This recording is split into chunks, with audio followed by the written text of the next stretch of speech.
Doctor BR Ambedkar సార్వత్రిక విశ్వవిద్యాలయం BA Telugu రెండవ సంవత్సరం విద్యార్థులకు ఉపాధ్యాయులకు సాహిత్యాభిమానులకు స్వాగతం. ఈరోజు చర్చనీయాంశం కవితా కళా పరిచయం. ఇది బిఏ కోర్సులో రెండవ సంవత్సరానికి మొదటి పేపర్గా ఉంది, అంటే ఫస్ట్ పేపర్ అన్నమాట.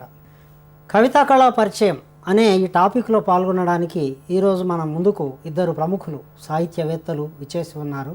వారిలో మొదటివారు ప్రొఫెసర్ ఆచార్య టి గౌరీశంకర్ గారు.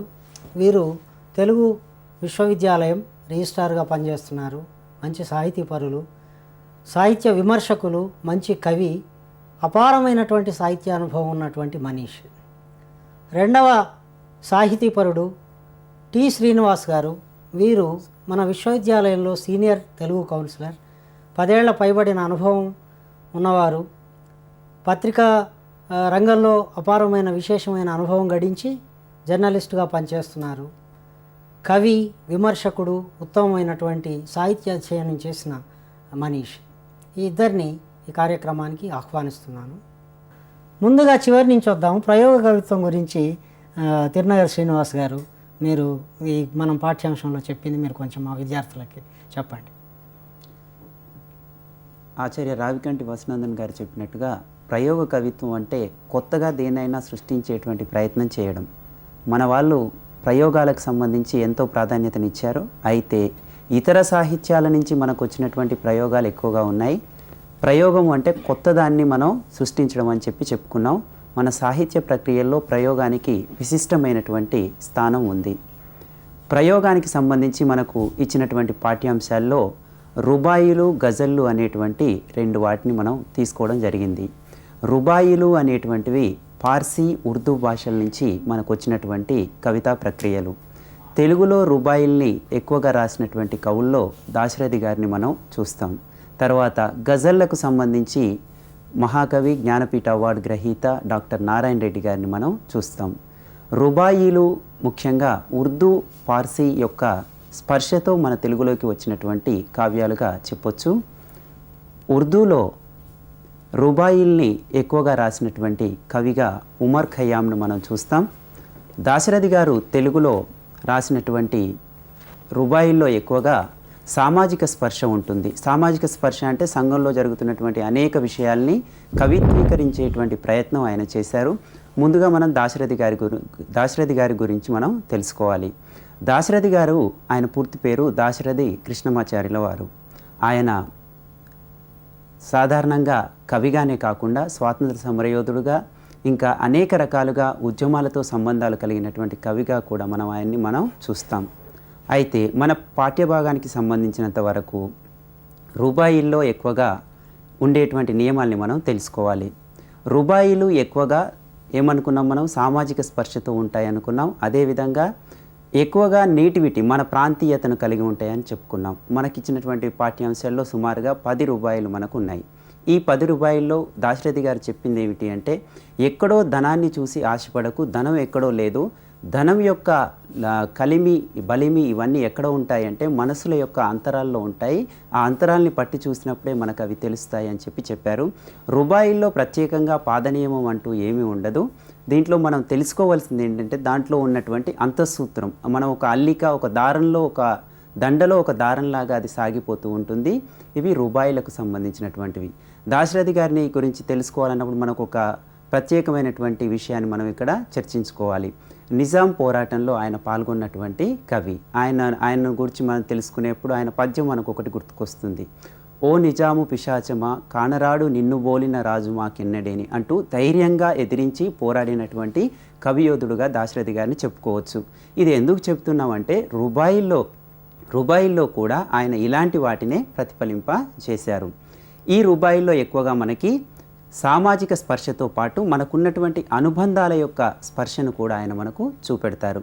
కాబట్టి రుబాయిల పాఠ్యాంశాన్ని చదివేప్పుడు మనం అన్ని కోణాల నుంచి రుబాయిల్ని చదవడంతో పాటు అక్కడ ఉన్నటువంటి నేటివిటీని కూడా మనం తెలుసుకోవాల్సి ఉంటుంది. ఇక తర్వాత ప్రయోగ కవిత్వానికి వస్తే గజళ్ళు మనకు కనిపిస్తాయి. గజళ్ళు అనేటువంటివి స్వతంత్రంగా మనలో ఉన్నటువంటి భావాల్ని వెలువరించడానికి ఉపయోగపడేటువంటి కవితా ప్రక్రియ. ఇది ఎక్కువగా ఉర్దూ పార్సీ యొక్క స్పర్శతో వచ్చినటువంటివే. మనం ముందే అనుకున్నాం ఇతర భాషల నుంచి ప్రయోగాల్ని మనం తీసుకున్నాం అని చెప్పి అనుకున్నాం. ఇందులో మనకు ప్రధానంగా కనిపించేటువంటివి 1, 2, 4 పాదాల్లో ఇక్కడ దాదాపు నియమాలు ఒకే విధంగా ఉంటాయి. 3వ పాదం అనేటువంటిది దానికి చివరి పాదానికి అంతఃసూత్రంగా వస్తూ ఉంటుంది. మనం అనేక రకాలైనటువంటి గజల్ని ఈనాడు మనం చూస్తూ ఉన్నాం. ముఖ్యంగా తెలుగులో గజల్స్ ఎక్కువగా రాసినటువంటి కవిగా నారాయణ రెడ్డి గారు ప్రసిద్ధి చెందారు. ఉర్దూలో అనేక రకాలైనటువంటి గజల్స్ ఉన్నాయి. ఒక గజల్ని ఉదాహరణగా తీసుకుంటే నారాయణ రెడ్డి గారు రాసింది, ఎదురుగా క్షీర సముద్రాలున్న హృదయానికి దాహం, కరిగే తొలకరి మేఘాలున్న గగనానికి దాహం. ఇది మనకు మన పాఠ్యాంశంలో ఇచ్చినటువంటి ఒక గజల్. ఇది ఒక ఉదాహరణ. మనం ఏమనుకున్నాం, ఎదురుగా క్షీర సముద్రాలున్న హృదయానికి దాహం. ఎదురుగా ఎన్ని రకాలైనటువంటి పాల సముద్రాలు సంద్రాలు ఉన్నప్పటికీ కూడా హృదయం అనేటువంటిది ఒక దాహంతో పరితపిస్తూ ఉంటుందట. ఈ దాహం అంటే ఏమిటి అంటే మానవ సంబంధాల్ని నిలబెట్టేటువంటి ప్రయత్నంలో ఉన్నటువంటి దాహంగా మనం చెప్పుకోవచ్చు. అదేవిధంగా కరిగే తొలకరి మేఘాలున్న గగనానికి దాహం అంటే కళాతృష్ణ ఉన్నటువంటి వాళ్ళు ఏ రకమైనటువంటి పనుల్ని చేయాలనేటువంటి తలంపులో, ఎప్పటికీ ఏదో ఒకటి చేయాలనేటువంటి తలంపులో చేసేటువంటి ప్రయత్నంగా దాన్ని చెప్పవచ్చు. ఈ విధంగా అనేక రకాలైనటువంటి గజల్స్ అనేటువంటివి మనకు తెలుగులో వచ్చాయి. ఈ గజల్కి సంబంధించి కొన్ని నియమాలు ఉన్నాయి. మనం పాటను చూసినప్పుడు ఏమనుకుంటాం, పాటకు ఒక పల్లవి ఉంటుంది, ఒక చరణం ఉంటుంది అని చెప్పి అనుకున్నాం. అదేవిధంగా గజల్కి కూడా పల్లవి ఉంటుంది, చరణాలు ఉంటుంది. అయితే వీటిని పల్లవి చరణాలు అని అనకుండా ఒక ప్రత్యేకమైనటువంటి పదాలతో మనం పిలుచుకుంటాం. ఎట్లా పిలుచుకుంటాం, మనం పాటలో పల్లవి అంటాం, ఈ పల్లవిని ఇక్కడేమంటాం మక్తా అని చెప్పి అంటాం. అదేవిధంగా చరణాన్ని ఏమంటాం మత్లా అని చెప్పి అంటాం. అదేవిధంగా ముక్తాయింపు అనేటువంటిది ప్రతిదానికి ఎక్కడైనా ఉంటుంది. ముక్తాయింపు అంటే మనం చివరగా చెప్పేటువంటి మాటగా దాన్ని చెప్పుకోవచ్చు. ఈ ముక్తాయింపులో ఏ విధంగా ఉంటుంది, మనకి ఈ గజల్ ప్రక్రియలో కవి యొక్క నామరూపం అనేటువంటిది మనకు కనిపిస్తుంది. నామముద్ర అని చెప్పి కూడా దీన్ని అనుకోవచ్చు. అయితే ఈ నామముద్ర ఎట్లా ఉంది, మనకు గజల్స్లో ఇప్పుడే చెప్పుకున్నాం, మన నారాయణ రెడ్డి గారు రాసినటువంటి గజల్స్ని మనం పాఠ్యాంశంగా పెట్టుకున్నాం. కాబట్టి అందులో ఏ విధంగా ఉంది, ఓయి సినారే అని చెప్పి ఆయన సంబోధించుకుంటారు. చివరి దాంట్లో మనకేముంటుంది, ఈ విధంగా జరుగుతుంది, ఓయి సినారే సమాధానపడు అంటే తనకు తానుగా చెప్పుకుంటున్నటువంటి ముక్తాయింపుగా ఇది కనిపిస్తూ ఉంటుంది. ఈ విధంగా గజల్స్ అనేటువంటివి తెలుగులో ప్రయోగంగా మనం చెప్పుకోవచ్చు. ప్రయోగ కవిత విషయానికి వచ్చినప్పుడు కొత్త దాన్ని సృష్టించేటువంటి ప్రయత్నం చేస్తూ, అంటే స్వతంత్రంగా చెబుతూ, అంటే ఇతరులను అనుకరించినప్పటికీ కూడా స్వతంత్ర పోకడలో వెళ్తూ వచ్చినటువంటి ప్రక్రియగా మనం రుబాయిలని తర్వాత గజల్స్ని చెప్పుకోవచ్చు. దీంట్లో ప్రధానంగా మనం పాఠ్యాంశంగా తీసుకున్నటువంటివి దాశరథి గారి రుబాయిలు, డాక్టర్ నారాయణ రెడ్డి గారి గజల్స్. చాలా కృతజ్ఞతలు శ్రీనివాస్ గారు, చక్కగా చెప్పారు ప్రయోగ కవిత్వం అంటే ఏమిటో. ఇప్పుడు మనకు భావకవిత్వ యుగం తర్వాత వచ్చినటువంటి అభ్యుదయ కవిత్వానికి శ్రీశ్రీ ప్రధానమైన ప్రతినిధి అని నిష్కర్షగా అందరూ ఒప్పుకున్నటువంటి విషయం. దీంట్లో ప్రతిజ్ఞ గేయం ప్రపంచ ప్రసిద్ధి చెందినటువంటి గేయం. దాని గురించి మీరు మీ అభిప్రాయం కొంచెం. ప్రతిజ్ఞ గేయం అనేటువంటిది నిజానికి ఒక మార్చింగ్ సాంగ్ లాంటిది. ఎట్లా అంటే అనేక రకాలైనటువంటి ఉద్యమాల ప్రభావం తెలుగు సాహిత్యం పైన ఉంది. మనం తెలుగు సాహిత్యాన్ని కొన్ని యుగాలుగా విభజించుకోవచ్చు.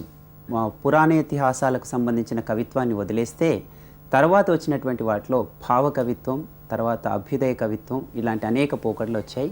భావకవిత్వం అనేటువంటిది ప్రజల యొక్క సమాజం యొక్క సామాజిక స్పర్శ యొక్క బాగోగుల్ని పట్టించుకోకుండా వదిలేసినప్పుడు అనంతర కాలాల్లో వచ్చినటువంటి కవిత్వంగా అభ్యుదయ కవిత్వాన్ని మనం చెప్పుకోవచ్చు. అభ్యుదయ కవిత్వానికి బలమైన ప్రతినిధిగా శ్రీశ్రీ గారిని మనం చెప్తాం. తొలినాళ్లలో శ్రీశ్రీ గారు రాసినటువంటిది భావకవిత్వం అయినప్పటికీ ఆ తర్వాత ఆయన బలమైనటువంటి అభ్యుదయ కవిత్వాన్ని రాశారు. దాంట్లో ఉదాహరణగా మనం ప్రతిజ్ఞ గేయాన్ని మనం చెప్పుకోవచ్చు. ప్రతిజ్ఞలో ఆయన ఏమంటారంటే, పొలాలనన్నీ హలాల దున్ని ఇలా తలంపై హేమం పండగ ధరిత్రికంతా సౌఖ్యం నిండగా అని చెప్పేసి ఆయన ప్రారంభం చేస్తారు. అంటే పొలాలను హలాలతో దున్నినప్పుడు ఈ భూమిపై స్వర్ణం పండాలి, బంగారం పండాలని ఆకాంక్షిస్తారు. అంటే సమాజ కళ్యాణాకాంక్ష ప్రతిజ్ఞలో ఉంది. కాబట్టి ఇక్కడ తెలిసేది ఏంటంటే అభ్యుదయాన్ని కోరుకున్నటువంటి కవిగా శ్రీశ్రీ గారు నిలబడతారు. కాబట్టి అందులోనూ భారతదేశం, ముఖ్యంగా ఆంధ్రదేశం వ్యవసాయ ప్రధానమైనటువంటి దేశం కాబట్టి కర్షక ప్రాధాన్యాన్ని ఇస్తూ ఆయన కవిత్వం ప్రారంభించాడు. ప్రతిజ్ఞ అని కూడా అనుకోవచ్చు కదా. అనుకోవచ్చు. కర్షక ప్రాధాన్యాన్ని చెప్తూ ఆయన అంటారు ఏ విధంగా అనేక రకాలైనటువంటి వృత్తులు మన సమాజంలో ఉన్నాయి. ముఖ్యంగా మనం ఏమనుకుంటాం, మనది వ్యవసాయక దేశం, పల్లె సీమల్లో ఎక్కువగా వృత్తులు ఉన్నాయని చెప్పి అంటాం. ఈ ప్రతిజ్ఞ గేయంలో ఎక్కువగా ఆయన ఏం చేస్తారు, పల్లె వృత్తులను గురించి చెప్తారు.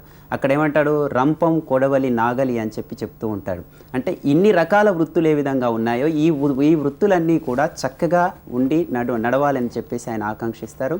అదేవిధంగా ఏమంటారంటే గనిలో వనిలో కార్ఖానాలో అని చెప్పి అంటారు. గనిలో వనిలో కార్ఖానాలో అని ఎందుకంటారు అంటే మనం ఎక్కువగా శ్రమ చేస్తే దేశం అనేటువంటిది ముందుకు పోతుంది. ఈ శ్రమ చేసేటువంటి వారు ఎవరు అంటే కార్మికుల యొక్క కళ్యాణాన్ని ఆకాంక్షించేటువంటి రీతిలో ప్రతిజ్ఞ గేయం సాగుతూ ఉంటుంది. ప్రతిజ్ఞ గేయంలో ఒక ప్రత్యేకత ఉంది. ఏ విధంగా ఉంటుందంటే ఇది మార్చింగ్ సాంగ్లా సాగుతుంది అని చెప్పి అంటాం. అంటే మనం జనరల్గా పాటలు పాడుకున్నప్పుడు ఏ విధంగా ఉంటుంది, పాడుకోవడానికి అనువుగా ఉండేదే పాట. అయితే ఇక్కడ ఒక గమ్మత్తు ఉంది. ఇది పాట, కవిత రెండు రకాలుగా దీన్ని చెప్పుకోవచ్చు. పాడుకుంటే పాట అవుతుంది, మామూలుగా చదువుకుంటే కవిత్వం అవుతుంది. అంటే చాలామంది కవులు ఏం చేశారు, కవిత్వం అనేటువంటిది ఎక్కువ మందిని చేరినప్పుడు పాటగా దాన్ని రూపొందించి కవిత్వము పాటగా రెండుగా మలిచినటువంటి కవులు ఎంతోమంది ఉన్నారు. ఆ రకమైనటువంటి ఎక్కువ లక్షణాలు చూపెట్టినటువంటి కవిగా మనం శ్రీశ్రీ గారిని చెప్పుకోవచ్చు. ఆ తర్వాత వంగపండు, గద్దర్ ఆయనకు వారసులు అనుకోవచ్చు. ఆ తర్వాత వంగపండు, గద్దర్ గారు వీరందరూ కూడా ఆయన వారసత్వాన్ని పునికి పుచ్చుకొని ముందుకు వెళ్ళినటువంటి వ్యక్తులుగా మనం చెప్పుకోవచ్చు.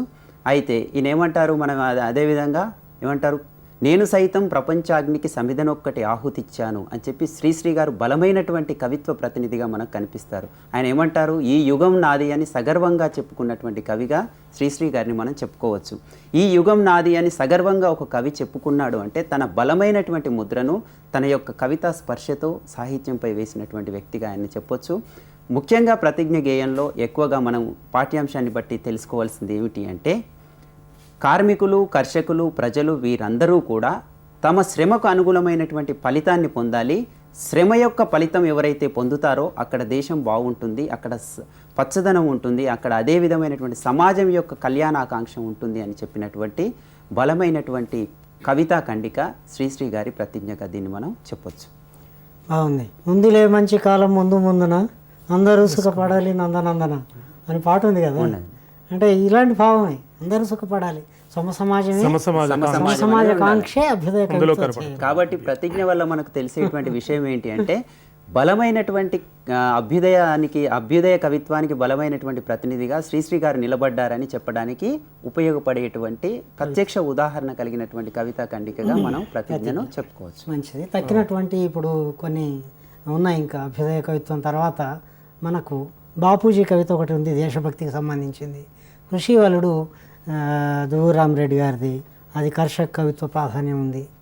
తర్వాత అమృతం కురిసిన రాత్రి ఒక విధంగా తిలక్ గారిది భావ కవిత్వ ఉద్యమం ఉన్న అంటే ఛాయలు ఉన్నా కానీ అందులో కొంత మళ్ళీ అభ్యుదయ దృక్పథం, భావ కవిత్వం కలగలిసినటువంటిది. తర్వాత విప్లవ కవిత్వం ఉంది, ఇంకా స్త్రీవాద కవిత్వం, దళిత కవిత్వం, ఇవి చాలా భాగాలు ఉన్నాయి ఇందులో. వీటిని కొంచెం సంక్షిప్తంగా పరిచయం చేస్తూ, మీరు సమయం తక్కువ ఉంది కాబట్టి సంక్షిప్తంగా పరిచయం చేస్తారండి. మొదట మనం విప్లవ కవిత్వం గురించి చూద్దాం. విప్లవ కవిత్వం మన పాఠ్యాంశంలో ఉంది. విప్లవ కవిత్వం 1970 ప్రాంతం నుంచి మన వద్ద విప్లవ కవిత్వం అనేటువంటిది కనిపిస్తుంది. తెలుగు సాహిత్యంలో విప్లవ కవిత్వ ఛాయలు 1970 నుంచి బలంగా కనిపిస్తున్నాయి. అయితే మనం అభ్యుదయ కవిత్వానికి బలమైనటువంటి ప్రతినిధిగా శ్రీశ్రీ గారిని ఏ విధంగా చెప్పుకున్నామో ఇక్కడ కూడా విప్లవ కవిత్వానికి ఎక్కువగా నాంది ప్రస్తావన చేసి బాటలు వేసి దాన్ని ముందుకు నడిపించినటువంటి కవిగా శ్రీశ్రీ గారిని చెప్పుకోవచ్చు. శ్రీశ్రీ గారు ఏమంటారు, పదండి ముందుకు పదండి తోసుకు పోదాం పోదాం పైకి అని అంటారు. ఇలా అనడం ఏమిటి అని అంటే ముందు ఎక్కడైతే అన్యాయం జరుగుతుందో అన్యాయం మీద మనం ప్రశ్నించేటువంటి తత్వాన్ని పెంచుకుందాం, అన్యాయాన్ని ప్రశ్నిస్తే మనకు న్యాయం జరుగుతుంది అన్నటువంటి ధోరణిలో వచ్చినటువంటి కవిత్వంగా విప్లవ కవిత్వం కనిపిస్తూ ఉంటుంది. అయితే విప్లవ కవిత్వం అంటే ఎదురించే తత్వం, ప్రశ్నించే తత్వం, నిలబెట్టి అడిగేటువంటి తత్వంతో వచ్చినటువంటి కవిత్వంగా దీన్ని చెప్పుకోవచ్చు. అయితే ఇందులో ఏ విధంగా ఉంటుంది, విజ్ఞప్తి చేయడమే కాదు పోరాటం చేయడం కోసం ఒక మార్గాన్ని ఎన్నుకోవాలి. ఆ మార్గం ఏమిటి అని అంటే అది సాయుధమైనటువంటి రీతిలోనే ఈ రకమైనటువంటి ఫలితాలు మనకు అందుతాయని చెప్పినటువంటి కవిత్వంగా మనం విప్లవ కవిత్వాన్ని చెప్పుకోవచ్చు.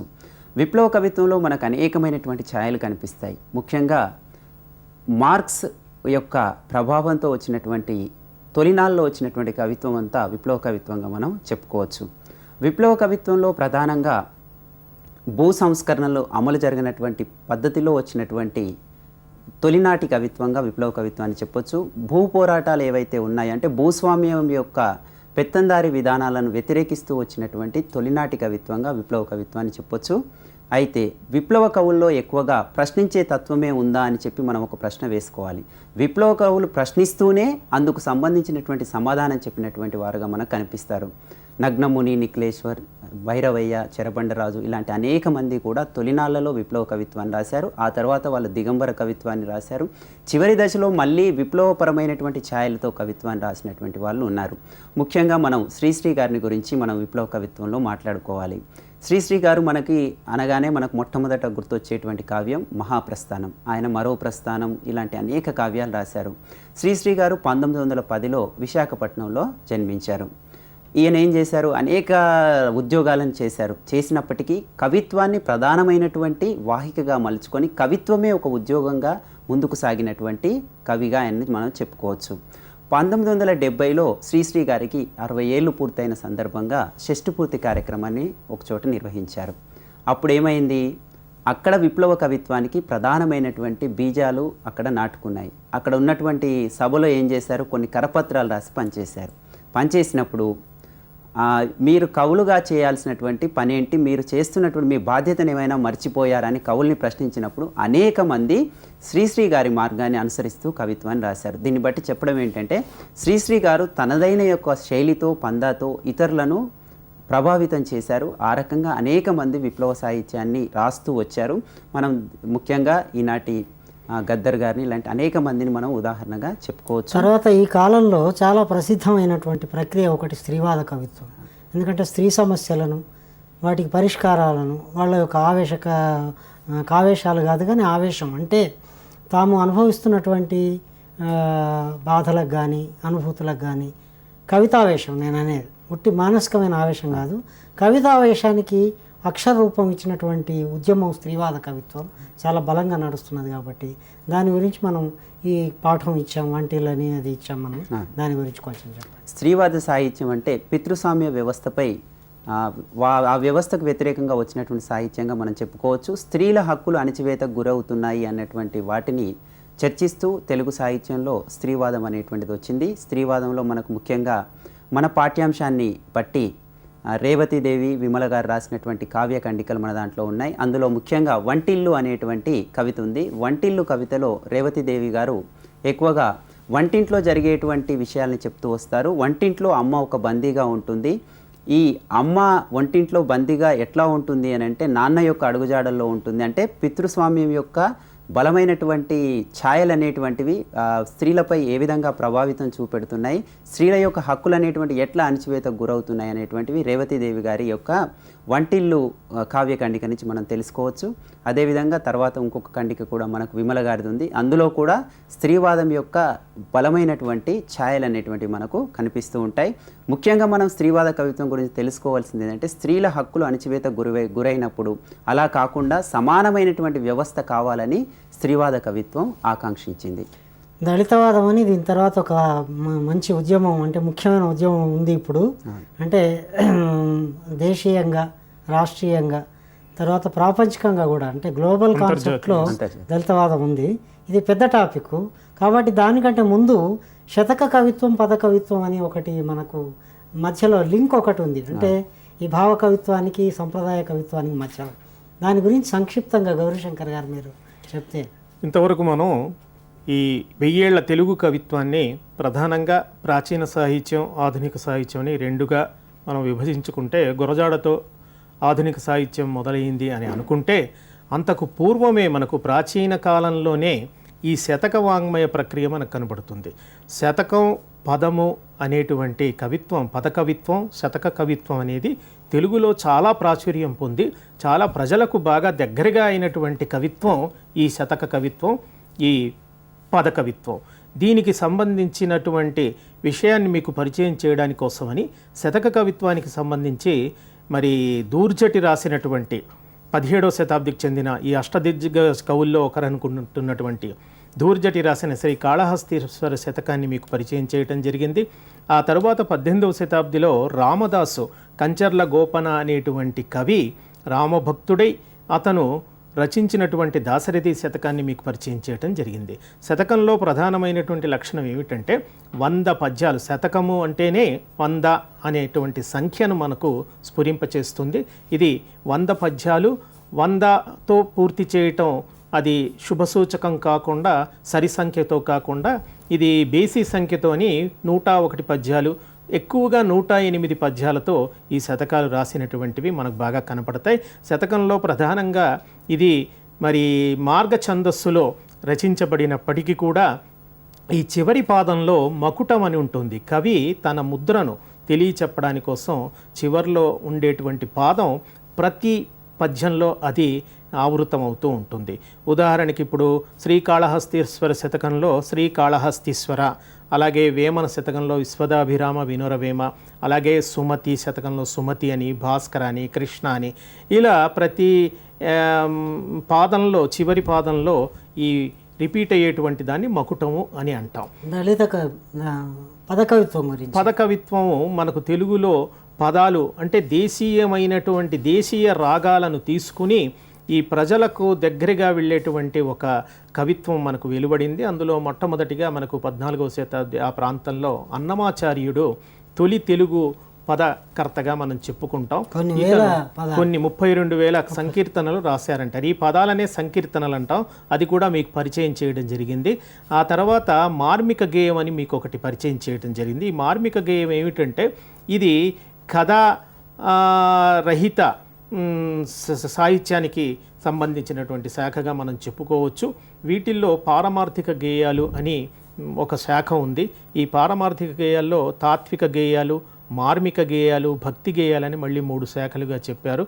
ఇందులో ఈ మార్మిక గేయంలో ఏమిటంటే ప్రధానంగా మనకు మనిషి యొక్క జీవితాన్ని మరి బుద్భుతప్రాయం అని చెప్పేసి ఈ మనిషి ఆత్మ పరమాత్మకు ఉన్నటువంటి సంబంధాన్ని, తత్వ విషయాలను, వేదాంతపరమైనటువంటి విషయాలను చెప్పేటువంటిది. ఈ మార్మికం అంటే నర్మగర్భంగా ఉంటుంది.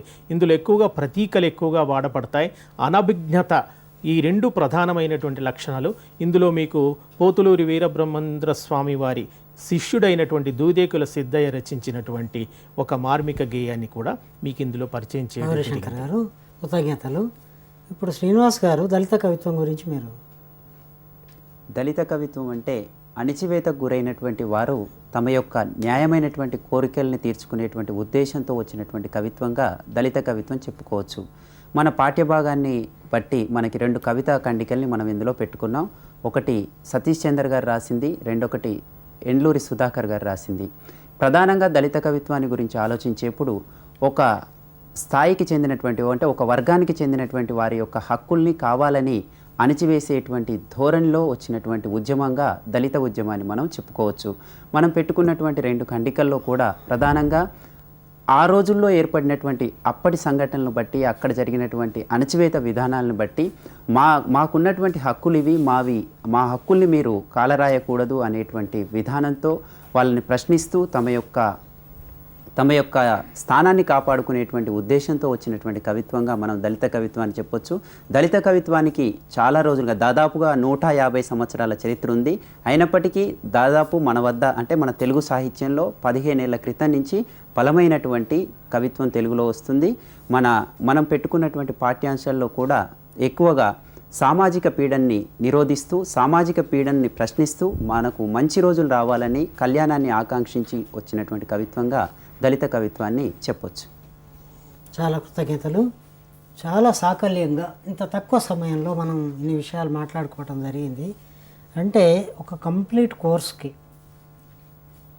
కవితా కళా పరిచయం అనే ఈ కోర్సు ఇన్ని విధాల వైవిధ్యాల ప్రక్రియలు ఉన్నటువంటి కోర్సును కొద్ది సమయంలో చెప్పడం చాలా కష్టతరమైన విషయం కాబట్టి వీటిని ఈ ప్రసిద్ధులు వీళ్ళు చాలా విమర్శకన దృష్టితో సాహిత్యాన్ని చూసేటువంటి 2 ప్రముఖుల చేత మీకు పరిచయం చేయించడం జరిగింది.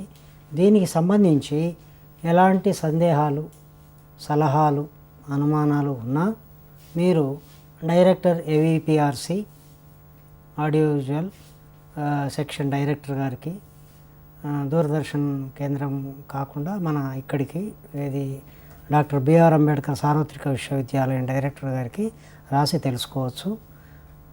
మీ సలహాలను, సంప్రదింపులను, మేము ప్రశ్నలను కూడా పరిశీలించి వాటికి వీలైన సవరణలు ఏవైనా చేయాలని ఉంటే ఈ కోర్సుకు సంబంధించి మేము చేస్తాం. ఇది విద్యార్థులకు చాలా ఉపకరిస్తుందని విశ్వవిద్యాలయం విశ్వసిస్తుంది.